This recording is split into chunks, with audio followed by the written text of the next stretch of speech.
Welcome back ناظرین. ابھی ہم مختلف باتیں کر رہے تھے عید الفطر سے متعلق اور ابھی شوال کے روزوں کو ڈسکس کر رہے تھے. اگلا سوال ہمارا اسی سے متعلق ہے, روزوں سے متعلق ہے, کوئی اور کویشچن ہے؟ روزوں کے متعلق ہے اور بہت ہی پیارا سوال ہے کہ ہمارے پیارے نبی صلی اللہ علیہ وآلہ وسلم وہ کس طرح سے عید مناتے تھے؟ اس طرح سے عید مناتے تھے. سبحان اللہ.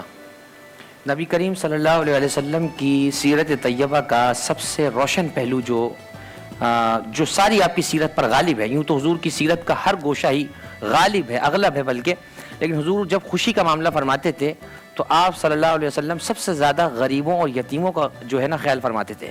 خود پیغمبر کی حدیث ہے کہ قیامت میں اور یتیم کی کفالت کرنے والا اس طرح سے ہوں گا, اور یہ کہ آپ نے 2 انگلیوں کی طرف اشارہ فرمایا, بلا مبالغہ فرمایا, میں اور یتیم کی کفالت کرنے والا. بالکل ایسے ہی, اور حضور نے مبالغہ نہیں ہے, باقاعدہ یعنی حضور کے ساتھ حضور کے درجے میں ہوگا. اب کفالت میں بہت سی چیزیں آ جاتی ہیں. ایک کفالت کا معنی یہ کہ اس کو ساتھ رکھنا, کوئی شیلٹر دینا, ایک معنی یہ. ایک معنی یہ ہے اس کو فائنینشلی اتنا زیادہ سپورٹ کرنا کہ اس کے تعلیم کے معاملات, اگر لڑکی ہے تو اس کے نکاح کے معاملات, کوئی بیوہ خاتون ہے تو اس کو روزمرہ کے خرچ کے معاملات, یا کوئی ایسا کاروبار, ٹھیک ہے آپ کنٹینیوسلی پیسہ نہیں دے سکتے, کوئی کاروبار لگوا دیں, اس کی کسی بچے کو کام پہ لگوا دیں, یہ سب چیزیں یتیم کی کفالت میں آ جائیں گی. نمبر 1. ثانیاً یہ بات یاد رکھنی چاہیے کہ آپ جو بھی لباس پہن رہے ہیں, دیکھیے لباس فاخرہ پہننے کو شریعت نے منع نہیں کیا ہے. قرآن کا حکم ہے وَأَمَّا بِنِعْمَتِ رَبِّكَ فَحَدِّثْ, جو تمہارے رب نے تمہیں دیا ہے وہ جتاؤ, قطعاً منع نہیں ہے. لیکن یاد رکھیے گا, یہ بھی یاد رہے کہ یہی قرآن کہتا ہے کہ لن تنالوا البر حتى تنفقوا مما تحبون.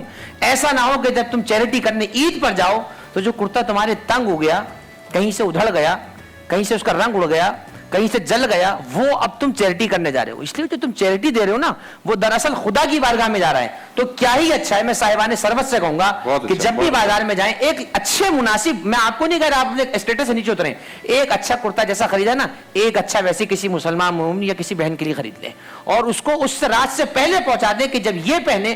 روایت میں جملہ موجود ہے کہ جس شخص نے کسی برہنہ مسلمان کو لباس پہنایا, اللہ قیامت میں اسے جنتی لباس پہنائے گا. وہ دن کہ جب ہر انسان برہنہ ہوگا, لباس نہیں ہوگا قیامت کے اندر, اللہ اسے بہشتی حلہ عطا فرمائے گا. ایک بات یاد رکھیے, چھوٹے چھوٹے بچے آپ مسجد کے باہر جاتے ہیں دیکھتے ہیں, ہمارے ذہن میں سوال آتا ہے تو مانگنے والے ان کا تو پیشہ ہے. ایک لمحے کے لیے یہ سوال ذہن سے نکال دیں اور ایک لمحے کے لیے یہ سوچیے کہ ہم بھی تو خدا سے وہ ضدیں کرتے ہیں دعاؤں میں جس کے ہم حقدار ہیں اور حقدار نہیں ہیں. تو جب وہ سب کچھ ہمیں دے رہا ہوتا ہے تو اس کی مخلوق میں بھی یہ نہ کریں, دے دیں. جو شخص مانگ رہا ہے اس رات دے دیں, نیت کر لیں اپنی طرف سے اپنے بچوں کے صدقے کی, اپنی خیر کی, بھلائی کی, خدا کی رضا کی نیت کر لیں, اس پہ سب کچھ آ گیا. غریبوں کو یاد رکھیں, اچھی چیز پکی نا, آس پاس ڈھونڈے, کوئی ایسا غریب تو نہیں رہتا جس کے گھر میں آج بھی کچھ اچھا نہیں پکا ہے, ایک ڈش نکال کے اچھا سا اس کے گھر پہلے پہنچائیں, میٹھی ڈش پہنچائیں. دروازے پہ کوئی مانگنے آ گیا ہے, یہ دیکھا گیا ہے, آ جاتے ہیں مانگنے والے, دے دے. روز تو نہیں آتے نا آپ کے دروازے پر, آ جائیں, کچھ سمجھ کر آئیں, خدا نے آپ کے دروازے پر اسے بھیجا ہے, آپ اسے دے دیں, اللہ کے نام پر دے دیں, اللہ کو راضی کرنے کے لیے دے دیں. میں ایک جملہ کہہ کے بات تمام کر دیتا ہوں. ایک دفعہ مسجد نبوی میں حضور کے پاس ایک سائل آیا, اور جیسی آیا تو آپ نے فرمایا جاؤ میرے گھر سے لے لو. دق الباب کے جناب زہر تشریف لائیں تو فرمایا کہ آج میرے گھر میں تو کچھ نہیں ہے. اتنے میں سلمان فارسی گزر رہے تھے, آپ کو بلایا, بلانے کے بعد کہا میرے ان دونوں بچوں کو لے جاؤ, حسن و حسین کو, اور فلاں یہودی کے پاس ان کو گروی رکھ دو اور اس سے جو پیسہ ملے وہ اس سائل کو دے دو. اب دیکھیے ہمیں اس طرح سے سخا کرنا شرعی طور پر ہم پر واجب نہیں ہے, نہیں آپ منع کر سکتے ہیں, کوئی پابندی نہیں, یہ ہمارا فعل ہے, وہ ان حضرات کا فعل ہے. آپ نے شہزادوں کو بھیج دیا, کام میں شام سورج ڈوبنے سے پہلے علی کے ذریعے سے وہ یہودی کو اناج چکا کر اپنے بچوں کو واپس بلا لوں گی. دیکھیے وہ جو سخاوت کر رہی تھی وہ جناب فاطمہ بنت محمد تھی, اس وقت نبی کی بیٹی تھی. اب شام کو جو پریشان ہو رہی ہے نا بیٹھ کے, وہ ماں پریشان ہو رہی ہے, شام ہونے لگی, حضرت علی آئے, کہا کہ میرے بچے بھی تک نہیں آئے, میرے بچے پریشان ہوں گے, بھوکے ہوں گے, پیاسے ہوں گے. رسول گرامی تشریف لے آئے, فرمایا کہ بابا میں نے اس طرح سے سائل کی حاجت کو پورا کر دیا, میں نے بچوں کو سورج ڈوبنے سے پہلے پہلے بلانے کا کہا تھا. تو آپ نے فرمایا فاطمہ مت گھبراؤ, اس لیے کہ خدا اس وقت تک سورج کو غروب نہیں کرے گا جب تک تمہارے بچے اب گھر میں نہ آ جائیں. تم نے اس کی رضامندی کے لیے اپنے بچوں کو قربان کر دیا. چنانچہ روایت میں جملہ موجود ہے کہ سورج کو روکا رہا, کہیں سے حضور نے انتظام فرمایا, یہ تو گھر جو خود مسبب الاسباب ہے, آزمائش ہوتی ہے, کہیں سے انتظام ہوا, وہ جا کر جو گیہوں دیا گیا, بچوں کو لے آیا گیا. تو یہ سیرت بھی ہمیں ملتی ہے. تو ہم اس ایکسٹریم پہ نہ جا پائیں, کم سے کم یتیموں کو, غریبوں کو, بیواؤں کو. اور ایک جملہ میں اور کہوں گا, خدا ہم سب کے ماں باپ کو سلامت رکھے, آپ کے ماں باپ کو سلامت رکھے, آپ کے ماں باپ کو سلامت رکھے. جن کے ماں باپ جا چکے ہیں خدا ان کو درجات بلند فرمائے. اس رات ان کے پاس ضرور جائیے جن کی اولاد نے انہیں چھوڑ دیا ہے, اس رات جائیے, ان سے جا کے لپٹ جائیں, ان کو ماں کہیں, ان کو اپنا باپ کہیں, پھر دیکھیے عید کا مزہ کیسے دوبالا ہو جاتا ہے. اور جن کے ماں باپ نہیں ہیں وہ ان کی قبر پہ جائیں، ان کی قبر پہ جائیں، ان کے لیے دعائیں خیر کریں، اور جن کے ماں باپ نہیں ہیں وہ دوسروں کو جا کے گلے لگائیں کہ پروردگار میرے ماں باپ ہوتے تو میں آج ان کے ساتھ یہی سلوک کرتا، اور جن کے ماں باپ ہیں ان کی تو ذمہ داری بہت بڑی ہے، ان کی قدموں میں اپنی جنت کو، خدا کی رضا کو تلاش فرمائیں، انشاءاللہ خدا بھی راضی ہو جائے گا، رمضان بھی ان کا ہو جائے گا، عید بھی ان کی خود بخود ہو جائے گی۔ بہت زبردست، بہت زبردست۔ مولانا صاحب یہ بھی بتائیے گا، ابھی جیسے انہوں نے فرمایا کہ قبر پہ جائیں، ہم دیکھتے ہیں کہ عید الفطر والے دن بہت سارے لوگوں کا یہ معمول ہوتا ہے کہ وہ نماز عید کے بعد قبرستان جاتے ہیں، اپنے پیاروں کی ظاہر قبر کو زیارت کرنے جاتے ہیں، ان کو وزٹ کرتے ہیں، فاتحہ خوانی کرتے ہیں۔ یہ عمل کیسا ہے؟ یعنی ویسے تو پیغمبر صلی اللہ علیہ وسلم نے فرمایا کہ زیارت قبور کی آپ نے بڑی اہمیت بتائی، آپ نے فرمایا قبروں پہ جایا کرو تاکہ تمہیں موت یاد آئے، لیکن عید الفطر کا دن جو کہ خوشی کا دن ہے اس میں قبرستان جاتے ہیں اور اس میں وہ موت کو یاد کرتے ہیں، اس حوالے سے میں چاہوں گا کچھ روشنی۔ اللہم صلی علی سیدنا مولانا محمد وعلی آل سیدنا مولانا محمد وبارک وسلم۔ اسلام ایک ایسا واحد دین ہے جس میں موت سے تعلق ختم نہیں ہوتا، سب سے بڑی خوبی اس میں یہ ہے، یہ مومن کو مرنے نہیں دیتا۔ بظاہر لگتا ہے کہ وہ قبر میں چلا گیا، لیکن ہمارے دین نے ان افراد سے تعلقات سکھائے ہیں باقاعدہ۔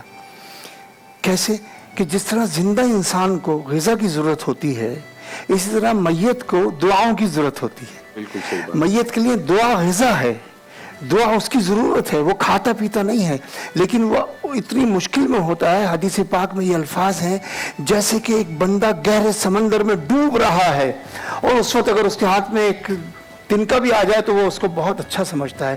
تو یہ تم کو چاہیے کہ تم دعائیں کر کر، نیک کام کر کے، صدقات دے کر ایصال ثواب، ایصال کہتے ہیں بھیجنے کو، ثواب کہتے ہیں اچھی بات کو، کہ ایصال وہاں تک پہنچے، وہاں تک ثواب پہنچے، تو دعا کرنی چاہیے۔ تو آج کا دن تو خوشیوں کا دن ہے، تم زندوں کے لیے کھانے پکا رہے ہو، ان کی ضروریات کا خیال کر رہے ہو، تو تمہارے اپنے وہاں ان کی ضرورت دعا ہے، تو گھر سے بھی دعا ہو سکتی ہے، لیکن وہاں جا کے دعا کرو گے تو رقت قلب میں اضافہ ہوگا۔ اس لیے بزرگوں کا یہ دستور رہا ہے، بزرگوں نے سکھایا ہے، یہ بہت ہی اچھا عمل ہے، اس پر حد الامکان کوشش کرنی چاہیے کہ عید الاضحیٰ ہو یا عید الفطر ہو یا شب برات ہو، یہ ساری مغفرت کے وقت ہیں۔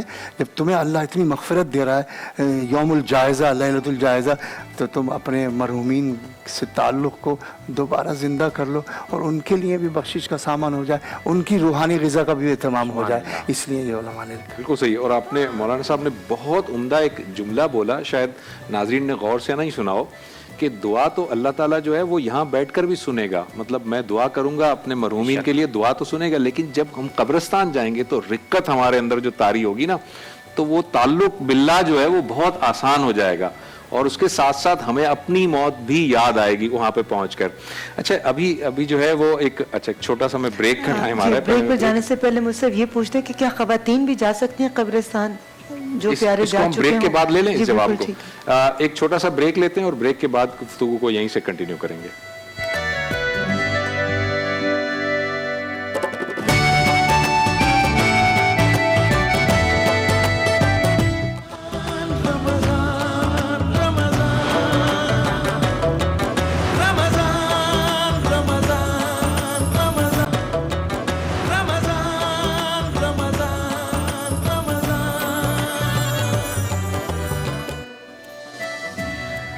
ویلکم بیک ناظرین، ابھی ہم گفتگو کر رہے تھے زیارت قبور سے متعلق کہ عید الفطر کی خوشیوں میں اپنے ان لوگوں کو، عزیزوں کو بھی نہ بھولیں جو اس دنیا سے رخصت ہو گئے، اور ظاہر ہے کہ ان کے لیے جو ہے آپ جب ان کی قبروں کو وزٹ کرتے ہیں تو رقت طاری ہوتی ہے، ایک آپ کو اپنی موت بھی یاد آتی ہے، اور ان کے لیے بھی توشہ آخرت جو ہے وہ آپ بھیج سکتے ہیں۔ ریما کا سوال بریک سے پہلے یہ تھا کہ کیا خواتین بھی قبرستان جا سکتی ہیں؟ جی مفتی صاحب آپ بھی بتائیے گا اور پھر آپ بھی بتا دیجیے گا۔ بسم اللہ الرحمن کافی الرحیم۔ ہے ماشاء اللہ۔ عید الفطر پہ جو آپ نے خاص پوچھا نا، تو یاد رکھیے گا اس حوالے سے کوئی خاص شرعی حکم موجود نہیں ہے، ایک لوگوں میں اچھا رواج ہے اور شریعت ایسی چیزوں کو منع نہیں کرتی ہے، لیکن ہر اچھی چیز کو مشروع نہیں کرنا چاہیے، اس کو شرعی نہیں کہنا چاہیے، یہ ذرا ایک تھوڑا سا علمی پہلو ہے۔ بہرحال جائیں، اچھی بات ہے۔ اور میں تو جملہ حضرت کی گفتگو سے استفادہ فرما رہا تھا، جب آپ زندوں سے ملتے ہیں خوشی ہوتی ہے۔ مجھے بتائیے جس بیٹے کی ماں مر چکی ہے تو اس کو عید کا مزہ گھر میں آئے گا یا قبرستان میں آئے گا؟ تو اس لیے دیکھیے شریعت نے قدغن نہیں لگائی، کیونکہ شریعت عین دین فطرت ہے۔ شریعت نے کہا جاؤ، تمہیں اگر مزہ ماں کی قبر پہ آتا ہے جاؤ، تمہاری ماں کی روح تم سے مل کے خوش ہو جائے گی, تم اس کی قبر پہ جا کے خوش ہو جاؤ گے. تو بہرحال ایک یہ الگ پہلو ہے, جاننا چاہیے, قطعاً اس میں کوئی قباحت نہیں ہے. جہاں تک آپ نے سوال کیا خواتین کے حوالے سے, تو دیکھیے خواتین کے حوالے سے ہم بات کرتے ہیں تو ایک ہم لفظ کہتے ہیں کہ پردے میں جانا. تو میں سمجھتا ہوں پردے میں جانا کی شرط نہ بھی لگائیں تو عورت کو ویسے ہی گھر سے باہر پردے کے نکلنے کی اجازت نہیں ہے. اور قبرستان میں ایک عوامی گفتگو سنتے ہیں, وہ عوامی بہرحال کیا ہے, اس میں کوئی علمی اتنی مضبوطی نہیں پائی جاتی کہ مردوں کی نگاہ نامحرم پہ پڑتی. تو یاد رکھیے مرنے کے بعد محرم نامحرم کا مسئلہ اس عنوان سے ختم ہو جاتا ہے کہ مردوں کی نگاہ پڑ رہی, کیونکہ مرنے کے بعد خواہشات ختم ہو جاتی ہیں, نفسانی خواہشات ختم ہو جاتی ہے. اب وہ مردے ہیں نہیں ہیں وہ ایک الگ چیپٹر ہے. عورت قبرستان جا سکتی ہے اگر حجاب اس کے ساتھ ہے, یہ ہم پھر شرط لگا رہے ہیں, کیونکہ بغیر حجاب کے جا رہی ہے تو مردوں سے زیادہ تو وہ باہر گناہ کا انتظام کرے گی جا کر, اگر کوئی عورت باہر قبرستان سے جا رہی ہے. تو ایک بات تو یہ. پھر دوسری بات یہ ہے کہ اسلام کے اندر خواتین کا یہ باقاعدہ جانا ثابت رہا ہے. خود ام المؤمنین جناب عائشہ جایا کرتی تھیں آپ جنت البقیع کی مبارک قبروں پر. خود جناب زہرا سلام اللہ علیہا حضرت امیر حمزہ رضی اللہ تعالیٰ عنہ کی قبر پہ جاتی تھی, اور آپ نے ان کی قبر کی مٹی سے تسبیح بنائی تھی جسے آپ پڑھا کرتی تھیں. اور قبور کی زیارت کے حوالے سے ایک جملہ بڑا پیارا یاد آ رہا ہے. ایک شخص نے حضرت امام جعفر صادق علیہ السلام سے پوچھا کہ مولا کوئی موعظہ فرمائے, کوئی نصیحت فرمائے. آپ نے ایک جملہ فرمایا کفاکم بالموعظۃ الموت, تمہاری نصیحت کے لیے موت کافی ہے. فرمایا تمہارے گھر کے سامنے فلاں قبرستان ہے, مجھے تعجب ہے جس گھر کے سامنے قبرستان ہو وہ شخص مجھ سے نصیحت کی باتیں کرتا ہے. بہلول دانا بہت بڑے ایک عارف گزرے, ایک دانا گزرے جنہیں زمانہ دیوانہ کہتا تھا, مگر تاریخ والوں نے دانا لکھا ہے. دیکھا کہ ایک زمانے میں قبرستان میں جا کے بیٹھے, بسیرا لگا لیا, خیمہ لگا لیا, ایک کٹیا سی بنا کے بیٹھ گئے. کسی نے پوچھا کہ بہلول تم یہاں بیٹھے ہو, قبرستان میں بیٹھے ہو, شہر میں کیوں نہیں آ رہے؟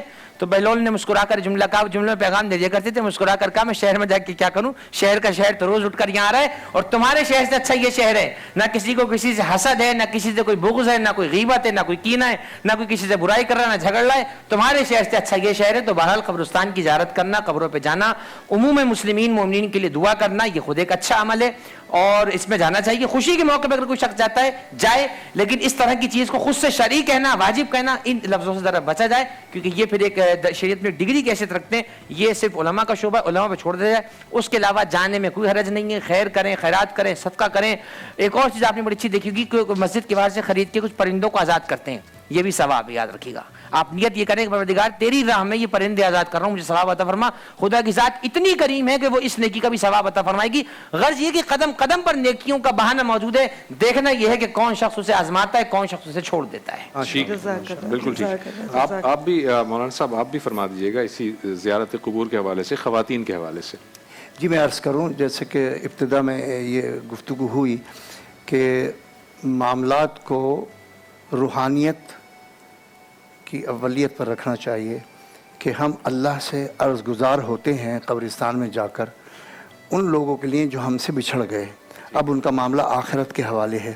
تو یہ بہت ہی نازک منزل ہے, یہ عام عبادت نہیں ہے جو مسجد میں کی جاتی ہے.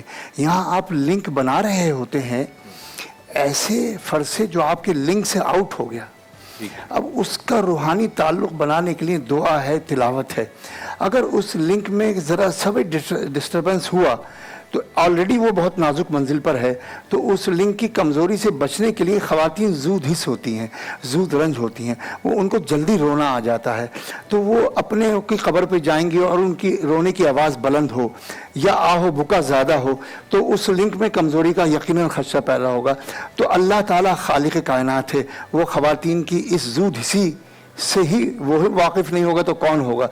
تو شاید یہ بھی مصلحت ہے, ایک پردے کی بھی مصلحت ہے, اور یہ آہو بکا مردوں کی بنسبت برداشت عورتوں میں کم ہوتی ہے, ان کے جذبات بہت نرم ہوتے ہیں. تو اس سے بھی بچنے کے لیے, کیونکہ یہ مناسب نہیں ہوتا کہ وہاں آپ اصال ثواب کی بھی کیفیت میں ہوں اور رونے دھونے کی آواز بھی ہو, تو شاید یہ وجہ ہو, تو اس سے پرہیز لازم. ٹھیک, ڈاکٹر صاحب اسی سے ریلیٹڈ بہت چیز ہمارے یہاں پوچھتے ہیں لوگ, اور دیکھنے میں آیا ہے کہ کسی کی ماں مر گئی, مثلا بچے چھوٹے ہیں, بچوں کو صبر نہیں آ رہا, قبر کی مٹی ذرا سی چکھا دو.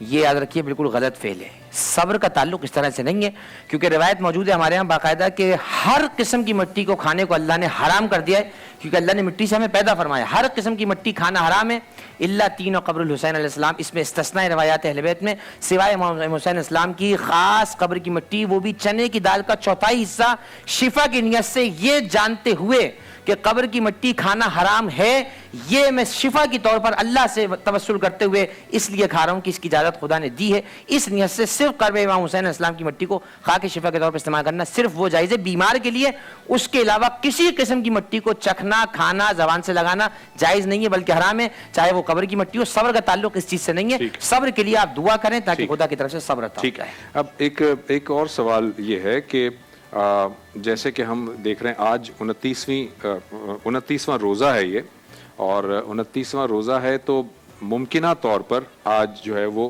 شوال کا چاند نظر آ جائے گا۔ جب شوال کا چاند نظر آتا ہے تو اس رات کو لیلۃ الجائزہ کہتے ہیں ہم، ایسا ہی ہے؟ بالکل ایسے ہی۔ اچھا، لیلۃ الجائزہ کے اندر بھی کچھ نبی صلی اللہ علیہ وسلم نے کچھ احکامات دیے ہیں کہ لیلۃ الجائزہ میں کیا کرنا چاہیے مومنین کو؟ جی بسم اللہ الرحمن الرحیم، یقیناً اس کے لیے بھی مستقل یہ اصطلاح خود حدیث میں لفظ وارد ہوا ہے لیلۃ الجائزہ۔ یاد رکھیے جائزہ جو ہے جواز سے نکلا ہے، جواز کا بیسکلی معنی ہوتا ہے پاس، پروانہ، رقعہ جسے ہم کہتے ہیں نا، پرچی یوں کہیے آپ، تو اس کی جمع بن گئی ہے، اس کا مصدر بن گیا جائزتن، اور جواز اس کا مصدر ہے۔ اور یاد رکھیے گا یہ جو رات ہے، روایت جلہ موجود ہے کہ ہاتف غیبی کی صدا، فرشتوں کی صدا ہے، بندوں تک اللہ کی ایک آواز آتی ہے، ہلموا الی جوائزکم، چلو اپنے انعامات کی طرف، چلو اپنے ایوارڈ قبول کرو، چلو اپنے تحائف قبول کرو۔ مجھے بتائیے ایک شخص کسی اسٹیج پہ کسی منچ پہ بلایا گیا، اسے مدعو کیا ہوگا کہ آج آپ کو فلاں محنت کے عوض میں ایوارڈ ملے گا، کوئی تقریبی سند ملے گی، کوئی سرٹیفکیٹ ملے گا، اور اس دن اس کا نام اناؤنس ہو اور وہ اپنے انعام کو قبول کرنے کی بجائے کسی اور جگہ چلا جائے، بڑا اہم کام ہو، کوئی لاب و لاب کی تو بات نہیں کر رہا، اہم کام ہو، مجھے بتائیے وہ انسان عاقل اس وقت اپنا انعام قبول کرے گا یا کسی دوسرے کام کی طرف جائے گا؟ انعام قبول کرے گا۔ بالکل، پورا 29 دن 28 دن جو ہم نے محنت کی نا، خدا اس کا جواب ہمیں دے رہا ہے، سرٹیفکیٹ کے طور پہ، انعام کے طور پہ، ایوارڈ کے طور پہ، شیلڈ کے طور پہ، تحفے کے طور پہ۔ اللہ کہہ رہا ہے آؤ لے لو، بندہ کہہ رہا ہے نہیں مجھے تو بازار جانا ہے، مجھے تو گھومنے جانا ہے، مجھے تو فلاں جگہ جانا ہے۔ اس رات کو عبادت میں گزاریے، خدا کا ذکر خدا کرتے رہیے، تکبیرات پڑھتے رہیے اپنے مقام پر، کثرت سے درود حضور پہ پڑھتے رہیے، ان کے آئے پہ درود پڑھتے رہیے، اور سب سے بڑی بات اس رات اب خدا سے یہ امید لگائے اور کہے پروردگار 28 دن تو نے شیطان کی بھی یاد رکھی، اب ہمارا موضوع اس وقت ہی نہیں لیکن جملہ کہہ کے گزر جاتا ہوں، 28 دن شیطان کو بند کیوں رکھا ہے؟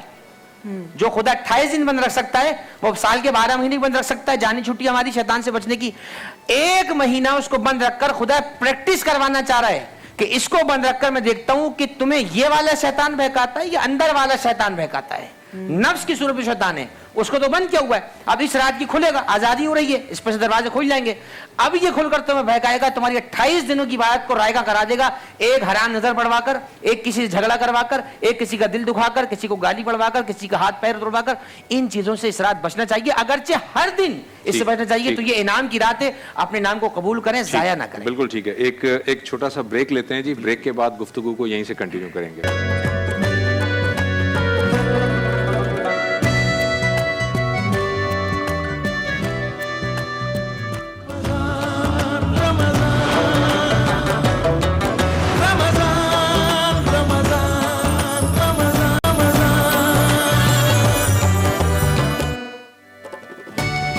ویلکم بیک ناظرین، ہم بات کر رہے ہیں عید الفطر سے متعلق، شوال سے متعلق، عید کے دن جو ہے زیارت قبور سے متعلق، لیلۃ الجائزہ سے متعلق، یہ ساری گفتگو ہو چکی ہے۔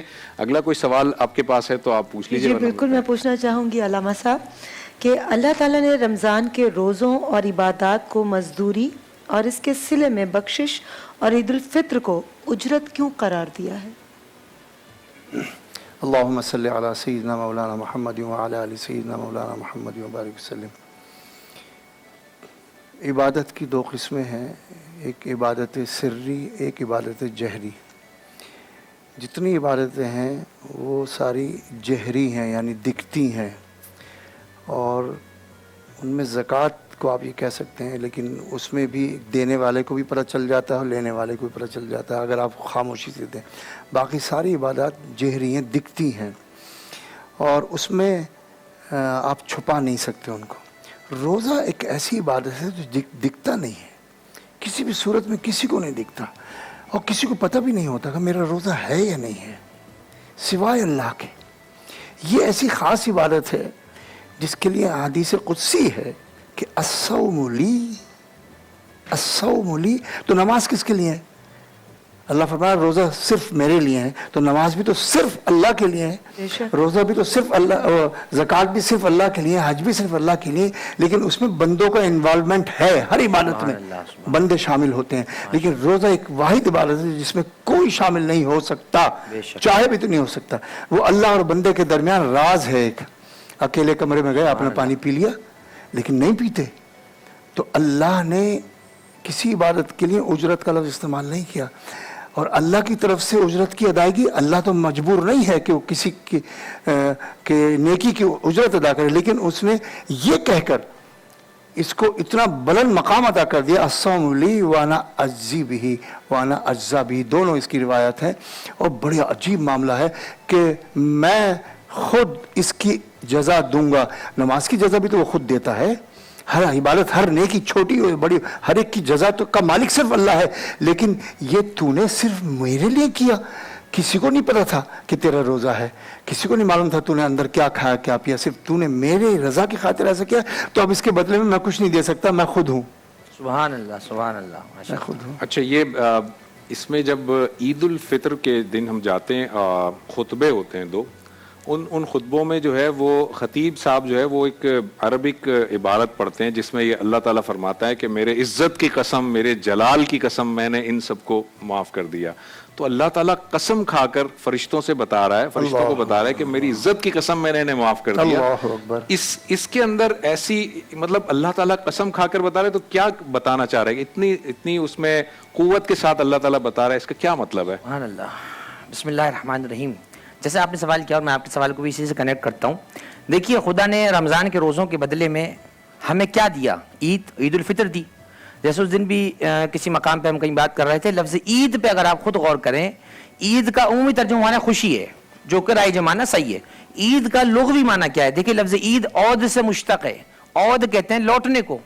عید کو اللہ نے عید قرار دیا ہے کہ اس دن بندگان خدا واپس میری بارگاہ میں لوٹ آئیں۔ عید دراصل یاد الہی کو منانے کا بہترین ذریعہ ہے۔ عید دراصل منظر قیامت کو یاد کرنے کا بہترین ذریعہ ہے۔ جس طرح میدان محشر میں ہر شخص جمع ہو کر خدا کے سامنے اپنی لو لگائے گا نا امید کی، بالکل وہی منظر عید کا ہے کہ کھڑے ہوں گے، دو خطبے ہو رہے ہیں، اس کو سنا جائے، اور اس کے بعد خدا کے سامنے کھڑا ہو کے 5 مرتبہ قنوت پڑھا جاتا ہے، اللہم اہل الکبریاء والعظمت واہل الجود والجبروت واہل التقوی والمغفرہ۔ عجیب جملے ہیں اس قنوت کے، اگر پڑھو اس پہ خود ایک گفتگو ہے اپنے مقام پر بحث ہے۔ تو بہرحال اس بات کو یاد رکھیے کہ عید خدا کی یاد کو دوبارہ تازہ کرنے کا نام ہے۔ اس دن دوبارہ خدا کی بارگاہ میں لوٹ کر آئیں، اور ایسے لوٹ کر آئیں کہ جب فرشتہ روح لینے آئے تو ہم خدا کی بارگاہ میں ہوں، اس کے بندے کی صورت میں ہوں، اس سے پھر کر نہ جائیں، تو حقیقت میں وہ شخص عید کو پا لیتا ہے جو اپنے آپ کو خدا کی بارگاہ میں پیش کر دیتا ہے۔ بہت شکریہ جی، بہت شکریہ، thank you so very much, آپ نے وقت نکالا۔ مولانا صاحب آپ کا بہت شکریہ۔ ناظرین، جیسے کہ آپ جانتے ہیں آج 29واں روزہ ہے، اور ممکنہ طور پر یہ آخری روزہ ہے اس رمضان المبارک کا، اور آج ہماری ٹرانسمیشن کا بھی پھر ظاہر ہے آخری دن ہے۔ میں اس موقع سے فائدہ اٹھاتے ہوئے یہ ضرور کہنا چاہوں گا کہ ہماری یہ جو پورے مہینے کی جو ٹرانسمیشن رہی، اس پورے مہینے میں آپ نے مجھے دیکھا، ریما کو دیکھا، آپ نے فرحان علی وارث کو دیکھا، آپ کی سامنے فرنٹ اینڈ پر ہم 3 لوگ موجود تھے، لیکن یہ ٹرانسمیشن جو آپ تک پہنچائی گئی، اس کے پیچھے ایک بہت بڑی ٹیم تھی، اس کی کاوشیں تھیں، اس کی کوششیں تھیں، اور انہوں نے بڑی کوشش اور انتھک جدوجہد کے ساتھ آپ تک یہ ٹرانسمیشن پہنچائی۔ اس میں ہمارے تمام کیمرامین جو یہاں پر موجود ہیں، وہ کیمرامین، آڈیو ڈپارٹمنٹ، ہمارا سیٹ ڈپارٹمنٹ، ہمارا make up, script department, research, content, transportation, wardrobe, production, MCR، PCR، IT department, supporting staff, یہ سارے کے سارے جو لوگ ہیں، ایک ایسا شخص جو پانی پلاتا تھا نا ہمیں لا کر، پانی کا جگ دیتا تھا، وہ بھی ہماری اس ٹیم کا حصہ ہے، اور اس کا بھی اتنا ہی کریڈٹ ہے جتنا کہ ہم لوگوں کا ہے۔ آپ اس ٹرانسمیشن میں جو کہ 3-4 گھنٹے کی ٹرانسمیشن ہے وہ تو آپ دیکھ رہے تھے، لیکن اس 3-4 گھنٹے کی ٹرانسمیشن کو آپ تک پہنچانے میں ہمیں جو ہے وہ گھنٹوں محنت کرنی پڑتی تھی، ہمیں اسکرپٹ دیکھنا پڑتا تھا، ہمیں کانٹینٹ دیکھنا پڑتا تھا، پروڈکشن ٹیم کے ساتھ بات کرنی ہوتی تھی، یہ پوری کی پوری محنت ہے۔ تو اپنی دعاؤں میں ان سب کو بھی یاد رکھیے گا، ای میکس کی پوری مینجمنٹ، آج ٹیلی ویژن، آج نیوز کی پوری مینجمنٹ، ان سب کو بھی اپنی دعاؤں میں یاد رکھیے گا، ان سب نے بہت زیادہ محنت کی ہے اور آپ تک یہ ٹرانسمیشن پہنچائی ہے۔ دوسری بات آپ کو میں یہ کرنا چاہوں گا کہ اس پورے مہینے میں ممکن ہے کیا یقیناً ایسا ہوا ہوگا کہ مجھ سے کوئی مسٹیک ہو گئی ہوگی, کوئی خطا ہوئی ہوگی, ریما سے کوئی مسٹیک ہوئی ہوگی, فرحان علی وارث سے ہوئی ہوگی, ہمارے علماء آئے ہیں ان سے کوئی بات ایسی لگی ہوگی کہ جو ہو سکتا ہے کہ وہ مناسب نہیں ہو, تو ان تمام سے بھی جو ہے وہ درگزر کیجئے گا. اور ہم خود بھی اللہ تعالیٰ کی بارگاہ میں دعا کرتے ہیں کہ جو کچھ ہم سے غلطی ہوئی, جو کچھ بھی ہم سے خطائیں ہوئیں, اللہ تعالیٰ ان سے درگزر بھی فرمائے, اور جو بات صحیح ہے وہ اللہ تعالیٰ ہم تک بھی اسے پہنچائے, ہمیں بھی اس کی ہدایت دے, اور آپ تک بھی وہ بات صحیح طور پر جو ہے وہ اللہ تعالیٰ پہنچا دے. اس کے ساتھ ساتھ اس پوری ٹرانسمیشن میں ہمارے ساتھ جو علماء کرام موجود رہے, آپ کو مختلف دینی حوالے سے آپ کو بتاتے رہے, آپ کو ایجوکیٹ کرتے رہے, ہم ان سب کے بھی شکر گزار ہیں. ہمارے ساتھ مولانا اقبال نقشبندی صاحب موجود تھے, مولانا ضامن عباس زیدی صاحب موجود تھے, ڈاکٹر جمیل راٹھور صاحب موجود تھے, مولانا جواد حسین عابدی صاحب جو یہاں موجود ہیں, مولانا سید ارشاد حسین اشرفی صاحب, اور دیگر جو اسکالرز یہاں آتے رہے, پورے مہینے آپ تک دین کی بات پہنچاتے رہے, ان کے بھی ہم شکر گزار ہیں.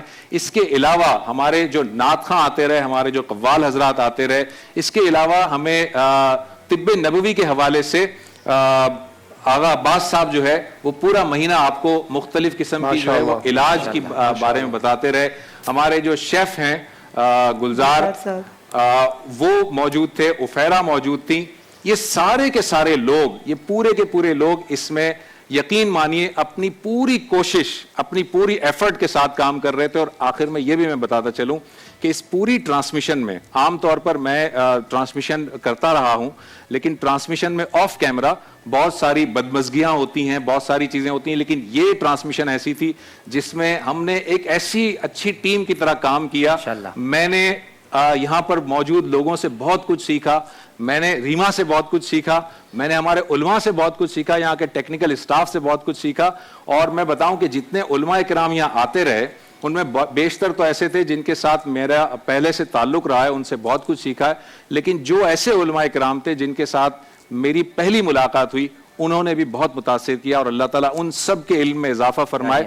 اور اللہ تعالیٰ نے سے یہ دعا ہے کہ اس ماہ مبارک میں ہم سے جو جو کوتاہیاں ہوئیں اور جو جو خامیاں رہ گئیں اور جو جو غلطیاں ہوئیں ان سے درگزر فرمائے. اور پیغمبر صلی اللہ علیہ وسلم نے فرمایا کہ جو شخص رمضان کا مہینہ پائے اور اپنی مغفرت نہ کروا سکے وہ تباہ ہو جائے اور وہ برباد ہو جائے. اللہ سے دعا ہے کہ ہمیں اس تباہی سے بچا لے اللہ تعالیٰ, اس بربادی سے بچا لے, اور ہمارے اس پورے رمضان المبارک کو اپنی بارگاہ عالیہ میں قبول کرے اور منظور کرے.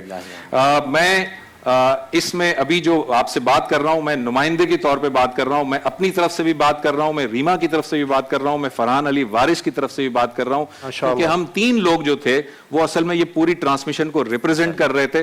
لہٰذا ہم تین جو لوگ تھے اس کا نمائندہ بن کر میں آپ سے بات کر رہا ہوں کہ اپنی دعاؤں میں ہمیں ضرور ضرور ضرور یاد رکھیے گا. آپ سے بس اس ہمارے جو شفیق احمد صاحب ہیں جو نعت خواں ہیں, وہ بھی پورے کے پورے شہر میں ٹرانسمیشن میں, افطار ٹرانسمیشن میں انہوں نے وقت نکالا. ان تمام لوگوں کو اپنی عبادتوں میں, اپنی دعاؤں میں ضرور یاد رکھیے گا, اور اللہ تعالیٰ آپ کے گھروں میں بھی برکتیں نازل کرے, آپ کے گھروں میں بھی رحمتیں نازل کرے. یہاں پر میں آپ سے میں تو اجازت چاہوں گا. اب یہ ہے کہ اگلے سال اگر اللہ تعالیٰ نے زندگی دی اور اللہ تعالیٰ نے مزید موقع دیا تو آپ کے سامنے رمضان کی ٹرانسمیشن میں اگلے سال ملیں گے. عید الفطر کی تمام مسلمانوں کو, اہلیان پاکستان کو اور تمام اہلیان اسلام کو عید الفطر کی آج ٹیلی ویژن کی جانب سے پیش کی مبارکباد. مجھے دیجیے اجازت. اللہ حافظ. ماشاءاللہ.